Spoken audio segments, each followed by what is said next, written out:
Hello, friends, and welcome to another WSIB Truth Matters with Joe Machado on this beautiful Wednesday afternoon. I hope you're having a good day. Man, for some reason, it feels like the weekend today. I think it's the nice weather. Hopefully, spring is right around the corner. I think it's time to clean up the golf clubs and put them in the back of the car. I love summer. I love spring. In fact, I like any time I can get on the golf course and play a few rounds. But anyway, enough about me. So today I'm going to do the third and the final episode of the Preparing for a Hearing series. And today I'm actually going to cover the hearing, or at least the hearing from my perspective. I've done hundreds of them over the last 30 years. So like much of this series, I talked about how I prepared for a hearing and all of the different elements that I considered. And basically all based on my own experiences. And so today it's only fitting that I tell you about what to expect from a hearing. And I'm talking about the Workplace Safety and Insurance Appeals Tribunal. I've got no time to talk about the Workplace Safety and Insurance Board's Appeal Services Division. As far as I'm concerned, it's a joke. And you know that because I say this often in my channel. And I think that the sooner anyone can move from the initial decision at the operating level right to the tribunal, in other words, leapfrog the WSIB's Appeal Services Division, the better off you'll be. Because in my opinion, based on over 30 years of experience, that's where you're going to get justice. So anyway, let's talk about the hearing and how that all takes place and just the various aspects of the hearing. So the first part is the hearing composition. So in other words, who can attend the hearing? Who can you expect to be there? And it's a predictable list because if everyone follows the procedures as the Workplace Safety and Insurance Appeals Tribunal has laid out in their practice procedures, then there shouldn't be any surprises. So I'm going to do this as if I'm a representative representing you, the worker.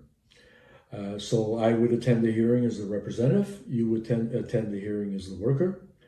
The employer is given an opportunity to participate in the hearing. And if they have a representative, that individual is also allowed to participate in the hearing. They are required to provide the Workplace Safety and Insurance Appeals Tribunal with adequate notice that they're going to attend. Any witnesses that are being called, both by myself as the representative for the worker or the witness for the employer, they're also allowed to attend. The vice chair, if it's a single vice chair hearing, the vice chair may also select to have a three-person hearing, which is the vice chair and two other people, one representing workers, the other one representing employers. And on rare occasions, there may be a five-panel member. And I say rare occasions because over a period of over 30 years, I've never seen that. So it is rare. But anyway, those are the individuals who can attend the hearing. Occasionally, the WSIB will ask to be present or have one of their persons in training or whatever. In fact, I think they should attend a lot of hearings so they can learn something. But on those instances, they can also attend. So how does it get started? Essentially, both parties are allowed to give an opening statement. So both parties, I mean either the employer, who may be the appellant, or the worker, who's the appellant, or the employer, who's a respondent. And so you start with an opening statement. And some people can go through reviewing the whole bloody case, although vice chairs will sometimes speak up and say, just give us a little bit of a summary.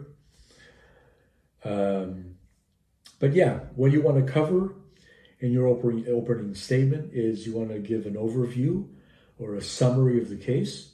You want to let them know what you're appealing, what decision you're appealing, and what you expect as the outcome.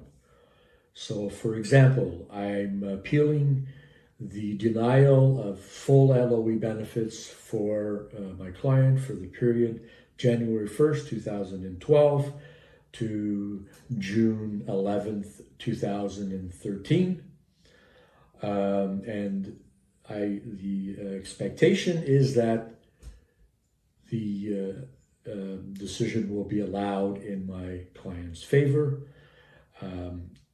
So that's being specific as to what you're appealing, what the outcome is, and then just a little summary as to what you plan to do to demonstrate that they should allow the decision in your favor. The employer representative also has an opportunity to do their opening statement. And then at that point, generally the appellant is given the opportunity to ask questions first of the witnesses. So in this case, the witness would be the worker, my client. And if I have a witness, that person would also be questioned. They're only brought in at the time that they're needed for questioning and then dismissed after that. So generally the appellant is given the opportunity to ask questions first. The vice chair or members of the panel are also given an opportunity. They can interrupt if they feel the need to do so, considering where the testimony or at what stage the testimony is being given, what is relayed to, and if they may have questions about that specific issue, then they will interject. But generally, they're very respectful of ensuring that you're given the opportunity to present the case and that it's done in a manner that is organized with as little disruption as possible. So, but so that's good. And then once you're done, the respondent also has an opportunity to ask questions of the witnesses, and they can talk about a variety of issues. But I always said to my clients, you know your case better than anyone else. So just answer truthfully. If you don't recall something, then it's okay to say, I don't remember, whether it's a date, a particular report, or a meeting that took place, or who was there for the meeting. You're not expected to know all of these things, especially when it can take a considerable amount of time to actually get to a hearing. So I always like to let the client know to just relax. Don't get all, don't feel intimidated or exasperated in any way. Just feel comfortable in saying that if you can't remember something, that's fine.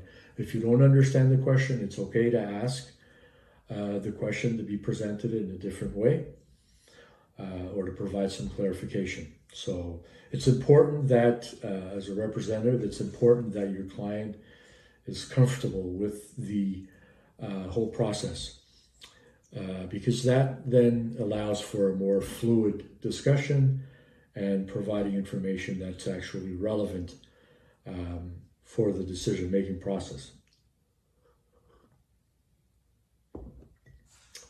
If you prepare well, then in most cases, your client will know what to anticipate.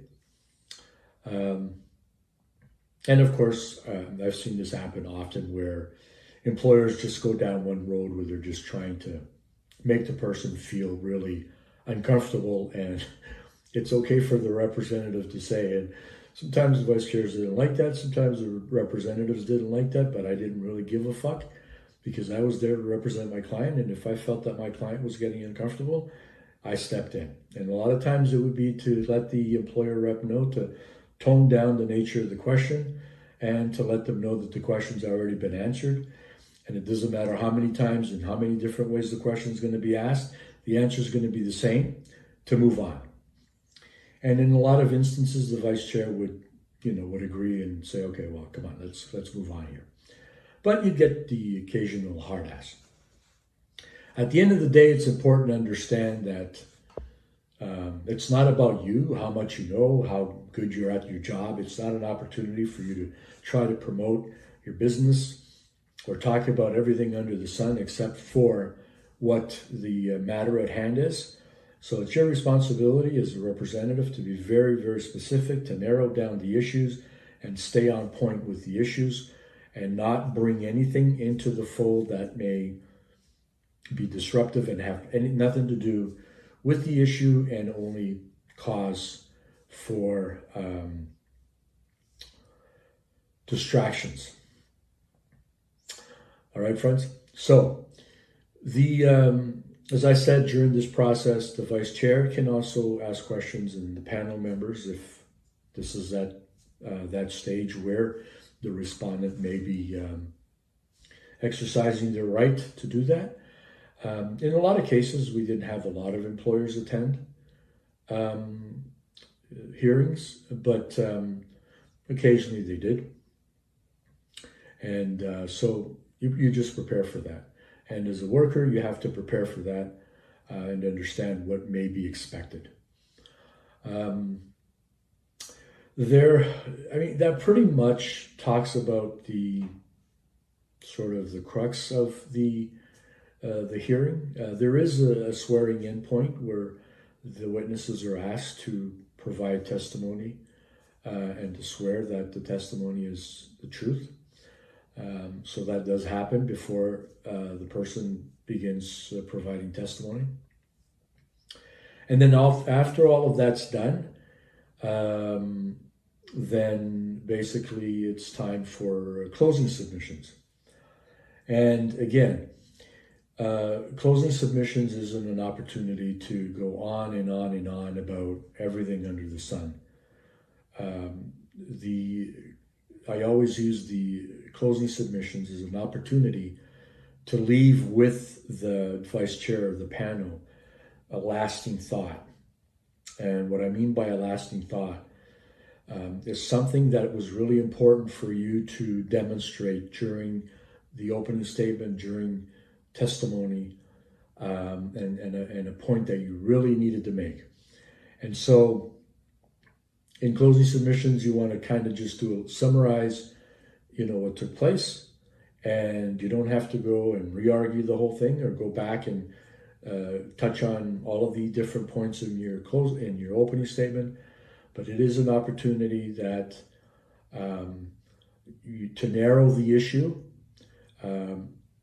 limit yourself to the issue at hand, to the evidence that speaks to the issue at hand, the most important evidence, and to keep it short. Because by this time, believe me, they're ready. And if the hearing is 3, 4, 5 hours or more, they're ready for this thing to end.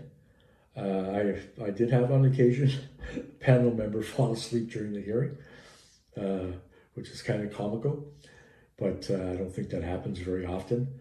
But you don't want to get them to that point where they're ready to go for a snooze. So keep it short and leave them with that lasting thought. And that lasting thought can really be whatever piece of information that you believe spoke in the strongest way to supporting your case. To give you an example of what I like to use, and not only did I finish with that, but I did use it as well during presentation. Or not during presentation, but in the beginning, I would allude to it. And that is to be able to draw on a decision that's been made by a previous tribunal vice chair or panel that dealt with an issue that was very closely aligned with what you're trying to gain entitlement for. Not a complicated one, but something that was very, very simple, closely aligned, and where if there's jurisprudence on the matter, even better. But if you leave them with that and they know that there's already been a decision or several decisions or jurisprudence, they're going to look for it. Believe me, they will look for it. And that's a good lasting thought. So that, because they'll make notes and then they're going to go check. Okay, so that's really pretty much it. I'm going to put all of this is online. I'm going to put the link in the description of this video, and you'll be able to go on. If you click that link, there's other things that are important in terms of a hearing, like failure to attend the hearing. If you need an interpreter, what's the process or procedure for that? And adjournments or withdrawals of a hearing. So these are all things that are covered in that policy, and you can go ahead and have a look at that. And it'll give you a pretty good idea of some of the other factors that I didn't really cover here because I didn't really consider them too much. Shouldn't say that. They just really weren't relevant when I was dealing with cases. We would adjourn, request for adjourn, done properly. We didn't fail to show up, things like that. All right, friends. So I hope this was information that you can use if you're going through the process right now, or if you're at the tribunal and you're awaiting your hearing, or if you're contemplating, if you've had a decision made by the WSIB, Workplace Safety Insurance Board's Appeal Services Division, and you're considering appealing it to the tribunal. Another thing that you might want to consider is we just launched a new product with our company, WSIBsettlements.com. I'll put the link here on the screen. And we have two of them. We have one, which is the WSIB case audit and action plan. And we do that for members to help them become really familiar with their case. And then that action plan helps them to identify issues that need to be addressed and how to go about doing that. And so we have a similar one for the tribunal. It's called the Workplace Safety Insurance Appeals Tribunal Case Audit and Appeal Ready Review. It is the last level of appeal, and it's important that you're able to put your best foot forward because there's no do-overs. And so this is a very intense review that we do of your case. And if we find that there's other information that should be obtained to strengthen your case, we'll make those recommendations. And of course, if you need help with representation, we provide that as well. All right, friends. So to finish off this little bit of the video, I'm going to give you the Mr. Smiley's tip of the day. And right along the lines of what we were talking about, actually it has nothing to do with this video. It has something that came to mind the other day. And I think it's important because I've been hearing getting a lot of feedback of this kind of crap going on at the WSIB. And that's case managers or return to work specialists or eligibility adjudicators or other people just being totally unprofessional with injured workers. So just so that you know, WSIB, my members know to make notes of their discussion and to record. And at times there's a third person on the line that you're not aware of.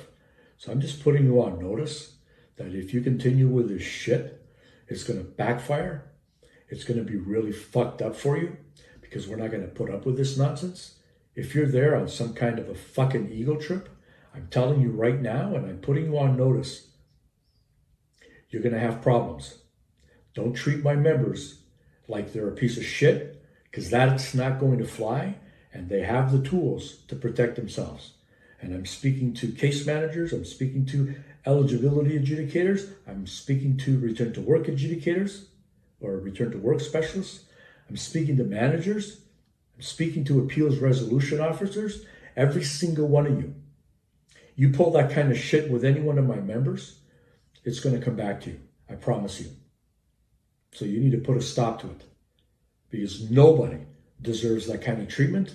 And yes, you know exactly what I'm talking about. All right, Mr. Smiley's tip of the day, and that's for those of you who aren't members, who are watching this video, to help you protect yourself. This is what you do. If you spoke with someone at the WSIB, and it doesn't matter who it was, and they were unprofessional to you in any way, threatening, mocking you, laughing when you're telling them that you have an issue with the decision or how you're being treated, those sorts of things. If they're being unprofessional in any way, as soon as you leave that call, or you write it down, because it's fresh in your mind, and make sure that you provide all of the details, who you spoke to, what time of the day it was, what the subject matter was, and what was said to you. You put your claim number down on it, and you upload it to your file, and get it in your file, because when you upload it to your file, it goes on the file, and they're not going to take it down. And if you need to address it at some point, which I'm pretty sure there's going to be a lot of that happening, it's there to protect you. Better yet, I always advise members, and I always advise my clients, don't speak to any of these people on your own on the phone, because they will, and I've seen this happen, they will put down on a memo what wasn't discussed. They'll put down whatever they want, and you have no recourse. So if you absolutely need to speak with them, and there's no obligation to do so, because you have a right to communicate with them and to request that you can communicate with them in writing. But if you need to speak with them on the phone, very simple. Get somebody else on the line. Do a conference call. It's easy to do. And let them know that you have a third party on the line, that you're willing to go along with the conversation, but the third party is going to be making notes of the conversation and will be submitting those notes to file. Okay? Do that for your protection. Please do it for your protection, because these assholes, they play these fucking games with everybody, and you don't need to put up with it. Yes, as you can see, that really pisses me off. I don't like to see anybody getting bullied. No one. Okay, friends. So, next week, a couple of topics I'm going to talk about. One of them is the Fair Practices Commission. I don't know if any of you have heard about it, or if you've used the Fair Practices Commission and what the results were, but we're going to talk a little bit about the Fair Practices Commission, and I'm going to convey to you my thoughts and my opinion on the Fair Practices Commission. They've been around since 2004, and they've been doing their thing. We had a couple of clients in the past try to use them. Anyway, it's coming up next week, and it'll be informative.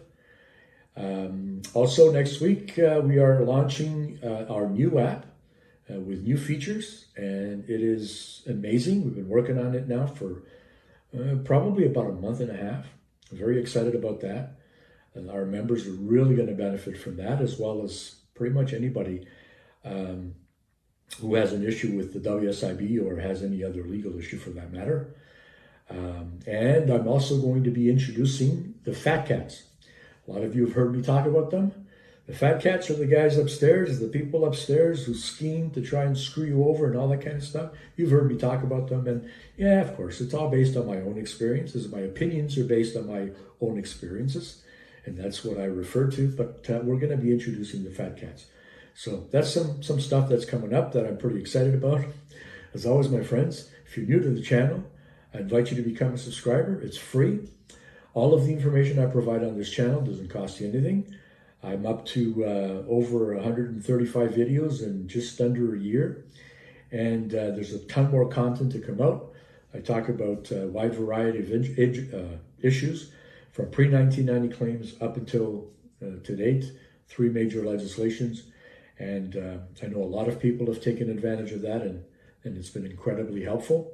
If you have any questions about this video or any other issue relating to your claim, by all means, send me an email at joemachado@wsibsettlements.com. It's in the description of the video, and I will definitely respond to your questions. And to my subscribers, as you know, and it may sound like a broken record, but I appreciate you sharing my videos, and you're helping me to build this channel, and I really appreciate that. And until the next one, friends,